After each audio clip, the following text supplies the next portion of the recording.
Hi everybody, welcome back to Mando Lessons. This is the next lesson in the basic series over at mandolessons.com. It's going to take you from not knowing anything about the instrument through playing your first set of scales and tunes and songs and chords. This lesson is on the left hand and the proper left hand technique. If you haven't seen the other lessons yet on the right hand technique and sort of full body proper playing the mandolin technique, I recommend you go check them out. They're over at mandolessons.com. You can also find the Getting Started section over at mandolessons.com. That's got all sorts of information about good accessories, like a strap, which I've got here. Or even if you don't have a mandolin, I've got some ideas about good ways to start with a mandolin, what instrument to get. But for now, this is the left hand technique, so let's jump into that. If you've seen the right hand technique, you know that I'm all about staying relaxed. And with the left hand, like the right hand, you're just going to let your arm hang down to your side, shake it out a little bit, get it nice and loose. You're going to bend up at the elbow, and your left hand is going to do that same sort of thing with the right hand, where you're it's kind of like you're grabbing for a door handle. That's going to be it's not going to be a tight fist, not a straight out hand. Nice and kind of relaxed door handle. Kind of slips around the neck nicely on the mandolin. My thumb is going to stay mostly right around this first fret. That's a good place that, for the most part, my thumb, unless I'm moving into a higher position and playing notes up the neck, my thumb's going to stay right about there.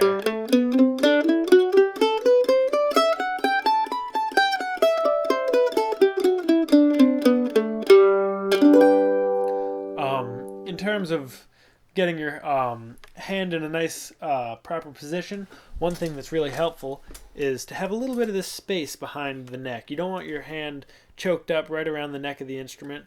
You want a little bit of space there. It's really going to help your fingers be able to get to all the frets that you're going to want to get to down the line. So keeping that in mind is really helpful. Also, while we're back here, having a nice straight line from your elbow where it's bent through to your wrist. You don't want to bend your wrist down like this or up like that, because that's going to add a lot of tension through all the stuff that moves around in your wrist. So really having that nice smooth transition, really helpful. Going to keep everything nice and smooth, which makes the music better. In terms of getting fingers onto the instrument, as I said, your thumb hanging right around that first fret. A little bit different for everybody, so if that feels really uncomfortable, just sort of work with it and find something that is a nice place for your thumb to sit. Ultimately, you want to be able to have your thumb sit right where it is and get your pinky up to the 7th fret, but that's a little ways down the line, and you can always readjust for that later. This is a little more important on larger instruments like the guitar, but for the most part, when you're putting fingers down on the instrument, you kind of want to aim for your finger to sit closer to the next fret. So if I'm pushing down what's referred to as the 2nd fret, I'm in the space between the 1st and the 2nd fret. And rather than having my finger pushing down sort of at the back end, that's going to make it not sound great. It's going to be harder to get all the pressure you need to push it down. But if you kind of aim for the leading edge of that 2nd fret, far back you get that buzz, right up close, much cleaner sound. So that's an important thing to think about. Again, with a guitar where the frets are much farther apart, it's a little more important, but having that in your mind can save you a little bit of muscle, because if you're really trying to muscle through these notes, but you're pushing way down at the back, that's a lot of energy you don't need to be wasting. The more you can sort of focus in on the music and not worry about sort of getting muscle into the instrument and sort of obtaining some amount of finesse is really important. Like I said in the right hand technique video, having this neck at a nice sort of angle rather than flat down is my personal preference. Don't want to go too far or it will be a little awkward, but a little bit of an angle, so, somewhere between 45 and a little bit less. Mine sits around here.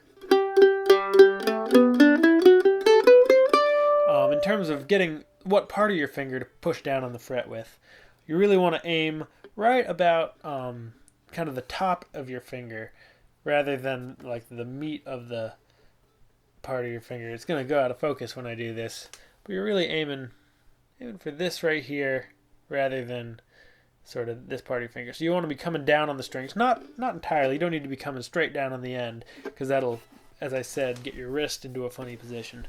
But for the most part, if you watch my fingers, they're kind of coming down onto the instrument rather than flattening out. That's flat, and this is down.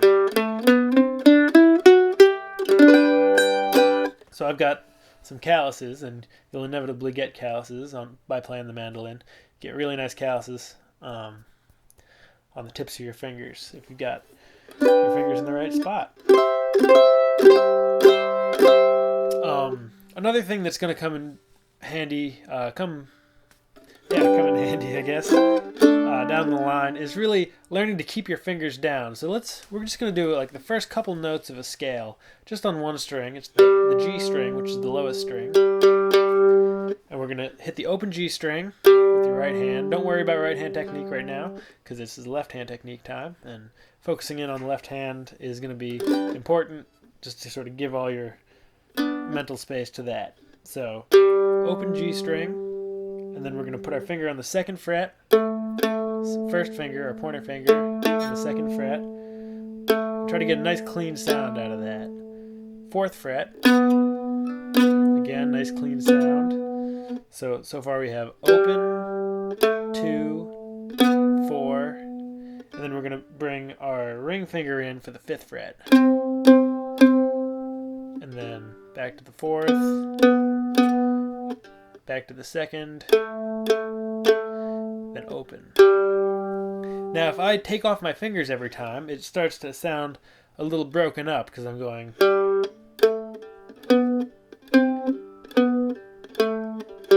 So a really important aspect of playing the mandolin is learning to keep your fingers down. So if I play through that and sort of leave my fingers down as I go, everything gets to ring out a little bit longer and makes it a little smoother sound, which is really important, because smooth sound, I mean, a sort of that broken up sound can be nice.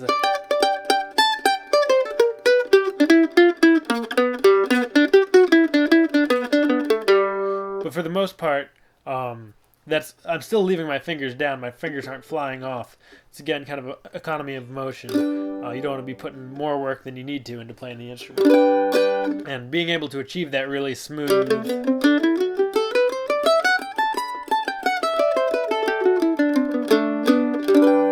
sound is really going to do a lot for your playing. Again, everybody does everything I'm saying a little bit differently. Everybody's built a little different. Everyone's got a slightly different instrument. So really focusing on being sort of tension-free in both your arms and your whole body is the most important thing. And if you find something else is working better for you, by all means, do that. Just don't stress out your body, and you'll be playing happily for a long time. And again, take the time to focus on your left hand, and don't worry about your right hand when you're thinking about your left hand. And likewise, when you're playing with your right hand, don't worry about your left hand. And just sort of keeping in the back of your mind what good left and right hand technique and full body technique looks like. It's a lot to keep in your mind. So don't feel bad if you're like, oh, now I got to keep my left hand here and my right hand here, and I got to keep my shoulders down and my elbows nice and loose. That's just going to add a lot of worry to playing the instrument. But just sort of every once in a while, stop, shake out your arms, and you'll be on the right track. Proper technique is a kind of a lifelong thing to work through. So if it's not coming all at once, don't feel like you're missing out, because it really just takes a little bit of time. But that's all for now. Thanks for watching. If you find this helpful, there's a couple ways to donate over at mandolessons.com. That's always appreciated, but the lessons will always be free. So don't worry about it if it's not in the cards right now. There's more lessons in this series, so keep on watching, or check out more lessons at mandolessons.com. Thanks for watching. Hope to see you again soon. Bye.